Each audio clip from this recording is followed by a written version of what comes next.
Hey, we continue in 1 Kings 2 today, as Solomon continues to have Benaiah, his loyal assassin, carry out orders both from his father David and his own ideas to get rid of those who he perceives as in the way of his reign. And he does it all with implicitly at least claiming the authority of Yahweh over life and death, over judgment. We already saw it over Adonijah, we saw it a little bit over Abiathar, we'll see it again today, and we see it over Joab. And as many scholars have noted, is this meant to praise Solomon or to tear him down from some later perspective, perhaps that of Hezekiah and Josiah? If you're not familiar with that question, I encourage you to watch the introductory video to the two books of 1 Kings and 2 Kings that precede the introductory video to these two chapters, 1 Kings 1 and 1 Kings 2, where we've been going over this series of sections in the Solomon succession, especially in these first two chapters. And as we'll see in chapters 3 and 4, some of the reasons for what we see here will be revealed, especially in chapter 4, when we see the shape of the kingdom that Solomon arranges. So as we continue through these, we're now down on these issues down here. After Adonijah asked Bathsheba to ask David for Abishag, which was just absurd, and that's what killed Adonijah. Although he didn't have to die, Solomon assumed that the penalty for usurping the opportunity to be king a second time was the death penalty. But is that God's will? We don't see any sense of that. So now we get to 15 and 16 and 17.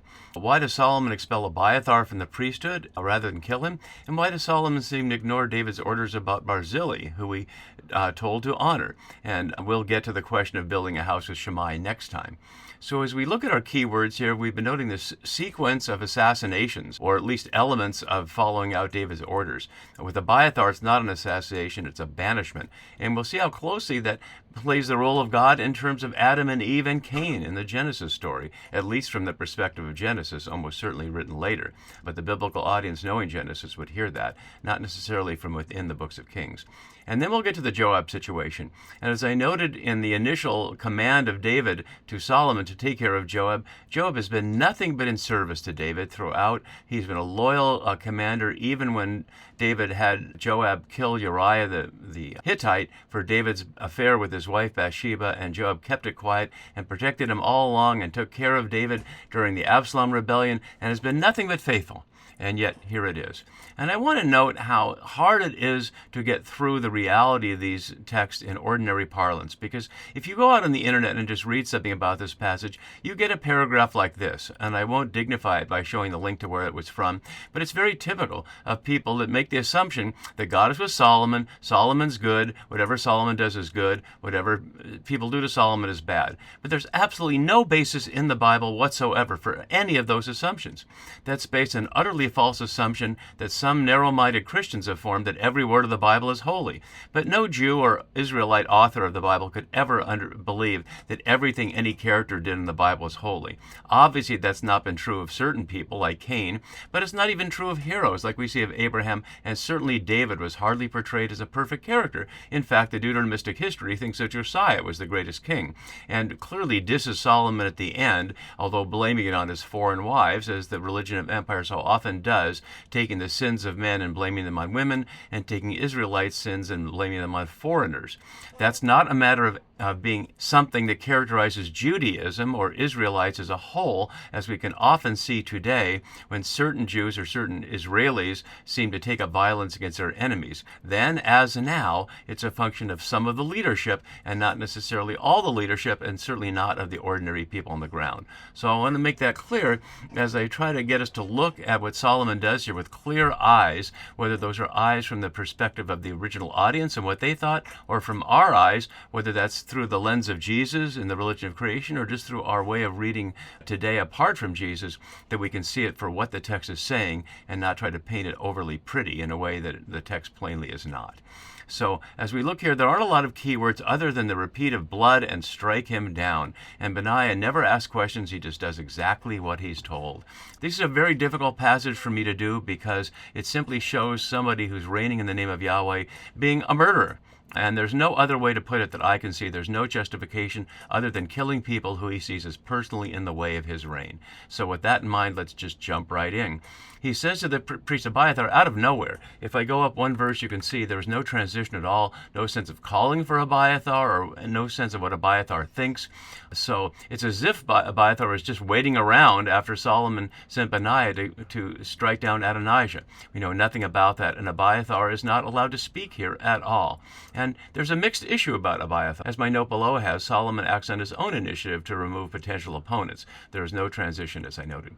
He says, go to Anatoth, which is his hometown, not to his estate, which is an over-translation, but literally to your field.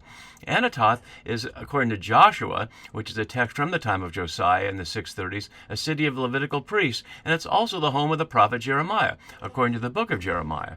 And there are many links potentially, and many scholars have written about this, between the voice of Jeremiah and the voice of the Deuteronomistic history. And Jeremiah certainly is a character in the story in his lifetime in the book of 2 Kings. We can't know that for sure, but since Jeremiah is from Anatoth and the Deuteronomistic history certainly doesn't criticize Jeremiah, holds him up as an honest prophet in the face of some of the house royal prophets who just say what the king wants to hear, there's certainly ambiguity here about Anatoth. But for now, it's just presented there. So he sends him to his field, and the New RSV translates this, you deserve death, but literally, Ishmarth Atah means, you are a man of death. But based on what? Based on the simple fact that he was one of the people who sided with Adonijah, probably thinking that's who David chose in the first place? As I was noting during the succession series in chapter 1, it's hard to know, and we'll never know, whether David actually intended Adonijah, actually intended Solomon, or had not made a decision yet and is just being swayed by events. But as I noted, many scholars believe that Adonijah was chosen, or at least reasonably believed he was chosen, or all the people wouldn't have joined him. So what else has Abiathar done other than joining Adonijah for Solomon to render the judgment, you are a man of death? But then he seems to act mercifully, I will not literally on this day put you to death, suggesting he will another time. And the reason is this, a threefold reason, because you carried the ark of the Lord before my father, and because you shared in all the hardships my father endured. Now, I realize that sounds like two things, but the hardships, it's actually a double phrase here. You suffered through all my father suffered there. As Falkman notes, there's a play here on Anatoth, you see Anatah here, which now, quote, takes on connotations of oppressions. And perhaps that's what the author meant here by putting in Anatoth and using this as an element here, that Abiathar shared in David's suffering, so why does he deserve death? He didn't escape from it. He didn't betray David. He didn't side with Absalom in the rebellion. He's been nothing but faithful all along, and yet this is Solomon's judgment. And the result is to banish Abiathar from being priest to Yahweh. What makes a king have the authority to basically defrock a priest, using a much later Catholic image for that, of course, but what gives Solomon the power to do that? And the word Geresh here is only here in Kings, but look where it is. It's in Genesis 3:24 and 4:14. Worth looking at briefly if those numbers don't jump out at your head here. He drove out the Adam, and at the east of the garden, he placed the cherubim. The word for drove out the Adam there is the same word for what happens here to Abiathar. And similarly in 4:14 in Genesis, Cain says, today you have driven me away from the soil. So it's the Adam and the woman, of course, and Cain, who were previously banished by Yahweh. The Abiathar is not banished by Yahweh, banished by Solomon, who certainly believes that Yahweh is on his side. And this is all setting up the dream that he'll have at the beginning of chapter 3, at the end of the sequence of actions here. So, banished Abiathar, as my note has below, as I was already saying, the word banish is only here in Samuel or Kings. As Halberstadt and Holmes note, Solomon was not paranoid like Saul. He would not kill priests. They posed no significant threat and could simply be removed from the cultic center and be done with. But are they arguing from the conclusion? He didn't happen to kill him, but he wasn't going to kill Adonijah either, and he might not have killed Shammai either. So there's a series of actions where Solomon seems to be offering some kind of either redemption or mercy or space, and yet it doesn't always end up that way. So maybe he doesn't see the priest as a threat, or maybe it's just too risky to kill a priest. Maybe that would not turn to his benefit. Solomon keeps his cards close to his vest, so we can't really know. And then the narrator adds this very very tangentious explanation, fulfilling the word of Yahweh that he had spoken concerning the house of Eli in Shiloh, which is not explicated here. It's expected that people remember it. Well, we can look back and remember it, and it has nothing to do with that at all. We see it back here. This is Yahweh speaking. Therefore, I swear to the house of Eli that the iniquity of Eli's house shall not be expiated by sacrifice or offering forever. And Abiathar is a member of this family, but so what? Why is banishing him now taking care of the iniquity of the house of Eli not be expiated by sacrifice? Why now, several generations later, why on Abiathar in particular? Anybody of the time reading that must have thought the writer of Solomon's justification here really could have come up with a better explanation than that. As my note below has it, noting the Solomonic hostility to Shiloh, contrary to David, as, for example, in 1 Samuel 19. And as my note has, this is clear the Deuteronomistic historian's perspective. However, Jeremiah, as a priest of Anathoth, would identify with Abiathar while also supporting the Jerusalem-based monarchy. So it almost seems like transparent nonsense that Solomon is banishing him because of this long ago promise that how does he even know about it, given the time of Samuel, when Samuel was a child. David never mentioned it, never had any concern about it. And of course, David's the one who brought Abiathar and Zadok in as priests in the first place, and we heard nothing about this being a problem. So this is just being made up at the time to justify Solomon banishing a priest who otherwise was a good priest as far as we know. Now it suddenly shifts to Joab. When the news came to Joab, and then the narrator tells us, for Joab had supported Adonijah, though he had not supported Absalom. And I think that's really important here. As Falkeman notes below, situated in the second position, it is one of the rare occasions in which the narrator's share becomes noticeable in the form of an explication. In this, what's marked out here by the dashes, providing a narrator's explanation that he supported Adonijah, using the word natah in the qual stem, literally meaning to stretch out or spread out or extend, as you can see. Thus, he leaned toward Adonijah, but he didn't lean toward Absalom. And again, Joab had every reason to think Adonijah was David's choice. There's no reason to think Joab was ever disloyal to David through everything, and why would he be now at the end? But he sees how it's going, so he flees to the tent of Yahweh and grasps the horns of the altar. As Falkeman notes again down below, in fleeing, Joab gives the appearance of admitting to something which Solomon can then conveniently interpret as proof of guilt. And we see that happen so often in TV shows and movies where innocent people see the police or the killer and they go running, and then they ask the question, why you run? Well, the reason they ran is because they're afraid, not because they're guilty. Joab can certainly hear that Abiathar has been banished and Adonijah has been killed, and he can see the way this is going. As my note below further goes, invoking a series of fleeing starting in 1 Samuel 4:17 and throughout, and it's a common theme throughout the monarchy story where people of violence and power threaten others, and one way to deal with it is to run. He grasped the horns of the altar, as we saw in 150 earlier. The word literally means to make strong or firm, highlighting that he's really holding on tight to it. And now messengers go back and forth. So a messenger finds Joab in the tent of Yahweh grasping the horns and goes back and tells Solomon. We don't know physically how far apart where Solomon is, presumably in his palace, and where the tent of Yahweh is, but it shouldn't be too far, all connected there to the king. When it was told King Solomon, Joab has fled to the tent of Yahweh and is now beside the altar, Solomon sent Benaiah, son of Jehoiada, saying, go strike him down. Just like that.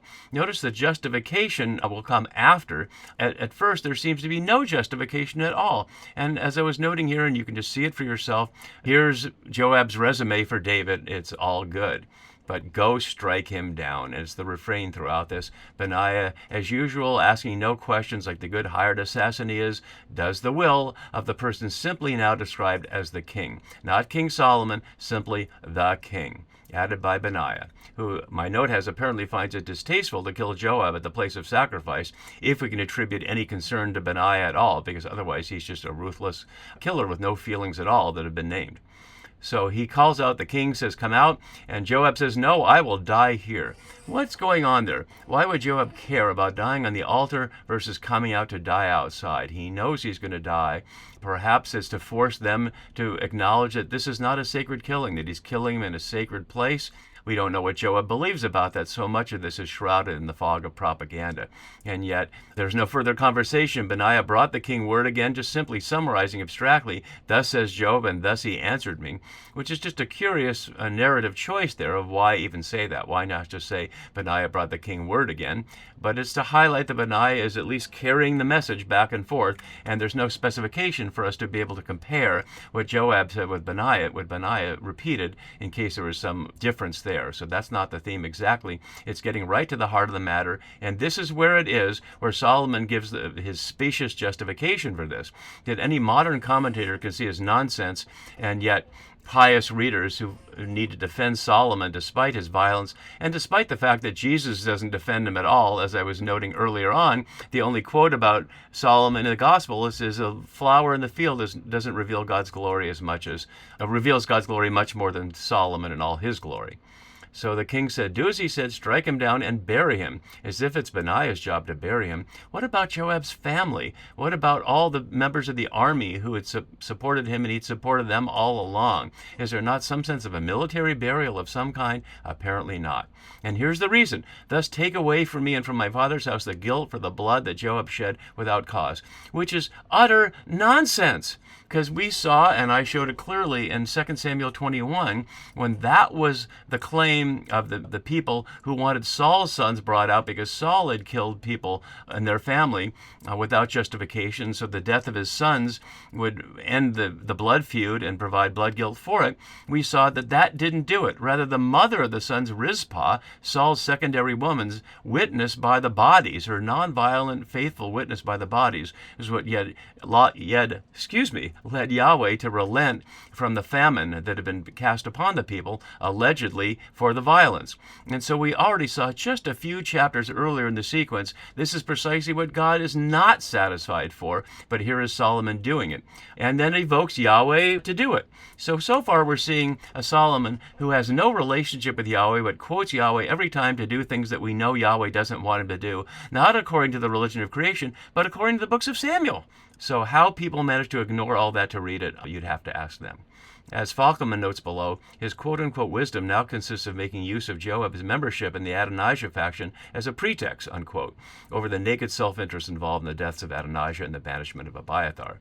And as my note continues, this speech is plainly for the reading audience, not Benaiah, who doesn't need justification for following royal orders. So he continues, Solomon here continues, and it's actually a pretty long speech, 3 verses here, to try to justify the murder of Joab, which can have no justification. So the more Solomon speaks, the more it's clear that he's simply usurping Yahweh's authority. And here it is. Yahweh will bring back literally those deeds of blood on his own head.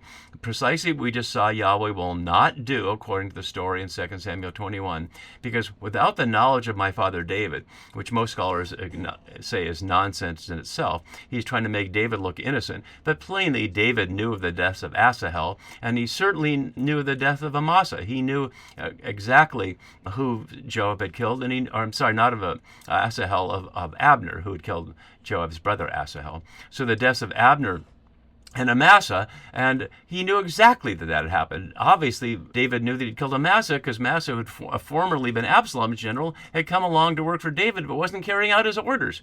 So it's all just nonsense, but he continues that he attacked and killed with the sword 2 men more righteous and better than himself, Siddiqim Vitovim, just and good. And what possible criterion could Solomon or the audience think that those who betrayed David or those who worked for Saul were more righteous than those who worked for David, without undermining the whole basis that David is meant to be the king, not Saul? So nothing of this can make any sense to anybody who doesn't just take it as biblical truth just because it's in the Bible. That he continues naming the characters, and then finally, so shall their blood come back on the head of Joab and the head of his descendants forever. But to David and to his descendants, and to his house and to his throne, there shall be peace in the Lord forevermore. How much more of this can we take? Not just getting rid of Job, but calling a divine curse on Joab and all his descendants forever, while claiming a divine blessing on David, on himself, his further descendants, on his house, echoing Nathan in 2 Samuel 7, but without any sense that Yahweh is actually a part of it. So Benaiah carries out Solomon's will there, and Joab is buried. It doesn't say that Benaiah did it, buried by somebody at his own house near the wilderness. And the king, not surprisingly, put Benaiah in the army in his place, and the king put the priest Zadok in the place of Abiathar. As my note has, the words of loyalty, but darkly recalling 2 Samuel 19:14, which we can see right here, Amasa raising the same issue in exactly where Amasa was killed there. So we see that carried out there, and then he's not done yet. There's one more judgment that Solomon will make, the most treacherous of all of them. We'll see that next time. Bye-bye.